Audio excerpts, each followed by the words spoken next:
نبی کریم جب غسل فرماتے تو آپ پہلے اپنے دونوں ہاتھ دھوتے، پھر اسی طرح وضو کرتے جیسے نماز کے لیے آپ وضو کیا کرتے تھے۔ پھر پانی میں اپنی انگلیاں داخل فرماتے اور ان سے بالوں کی جڑوں کا خلال کرتے، پھر اپنے ہاتھوں سے 3 چلو سر پر ڈالتے، پھر تمام بدن پر پانی بہا لیتے۔ صحیح بخاری حدیث نمبر 248۔ نبی کریم نے نماز کے وضو کی طرح ایک مرتبہ وضو کیا، البتہ پاؤں نہیں دھوئے، پھر اپنی شرمگاہ کو دھویا اور جہاں کہیں بھی نجاست لگ گئی تھی اس کو دھویا، پھر اپنے اوپر پانی بہا لیا، پھر پہلی جگہ سے ہٹ کر اپنے دونوں پاؤں کو دھویا۔ آپ کا غسل جنابت اسی طرح ہوا کرتا تھا۔ صحیح بخاری حدیث نمبر 249۔ میں اور نبی کریم ایک ہی برتن میں غسل کیا کرتے تھے، اس برتن کو فرق کہا جاتا تھا۔ صحیح بخاری حدیث نمبر 250۔ میں اور حضرت عائشہ رضی اللہ عنہا کے بھائی حضرت عائشہ کی خدمت میں گئے۔ ان کے بھائی نے نبی کے غسل کے بارے میں سوال کیا تو آپ نے سا جیسا ایک برتن منگوایا، پھر غسل کیا اور اپنے اوپر پانی بہایا۔ اس وقت ہمارے درمیان اور ان کے درمیان پردہ حائل تھا۔ صحیح بخاری حدیث نمبر 251۔ وہ اور ان کے والد جناب زین العابدین جابر بن عبداللہ کے پاس تھے اور کچھ اور لوگ بھی بیٹھے ہوئے تھے۔ ان لوگوں نے آپ سے غسل کے بارے میں پوچھا تو آپ نے فرمایا 1 سا کافی ہے۔ اس پر ایک شخص بولا یہ مجھے تو کافی نہ ہوگا۔ حضرت جابر رضی اللہ عنہ نے فرمایا کہ یہ ان کے لیے کافی ہوتا تھا جن کے بال تم سے زیادہ تھے اور جو تم سے بہتر تھے، یعنی رسول اللہ۔ پھر حضرت جابر نے صرف ایک کپڑا پہن کر ہمیں نماز پڑھائی۔ صحیح بخاری حدیث نمبر 252۔ نبی کریم اور حضرت میمونہ رضی اللہ عنہا ایک برتن میں غسل کر لیتے تھے۔ صحیح بخاری حدیث نمبر 253۔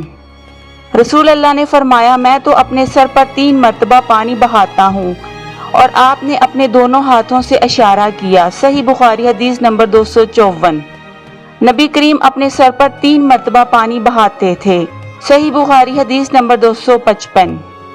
میرے پاس تمہارے چچا کے بیٹے آئے، انہوں نے پوچھا کہ جنابت کے غسل کا کیا طریقہ ہے۔ میں نے کہا کہ نبی کریم 3 چلو پانی لیتے اور ان کو اپنے سر پر بہاتے تھے، پھر اپنے تمام بدن پر پانی بہاتے تھے۔ حسن نے اس پر کہا کہ میں تو بہت بالوں والا آدمی ہوں۔ میں نے جواب دیا کہ نبی کریم کے بال تم سے زیادہ تھے۔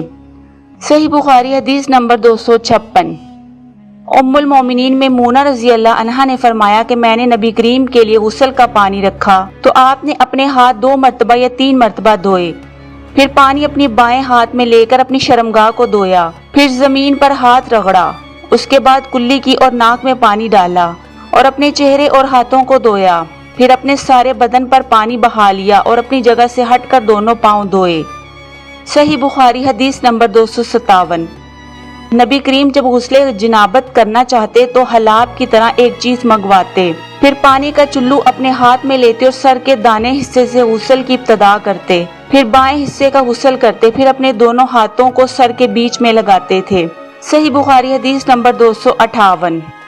میں نے نبی کے لیے غسل کا پانی رکھا تو پہلے آپ نے پانی کو دائیں ہاتھ سے بائیں پر گرایا، اسی طرح اپنے دونوں ہاتھوں کو دھویا، پھر اپنی شرمگاہ کو دھویا، پھر اپنے ہاتھ کو زمین پر رگڑ کر اسے مٹی سے ملا اور دھویا، پھر کلی کی اور ناک میں پانی ڈالا، پھر اپنے چہرے کو دھویا اور اپنے سر پر پانی بہایا، پھر ایک طرف ہو کر دونوں پاؤں دھوئے، پھر آپ کو رومال دیا گیا لیکن آپ نے اس سے پانی کو خشک نہیں کیا۔ صحیح بخاری حدیث نمبر 259۔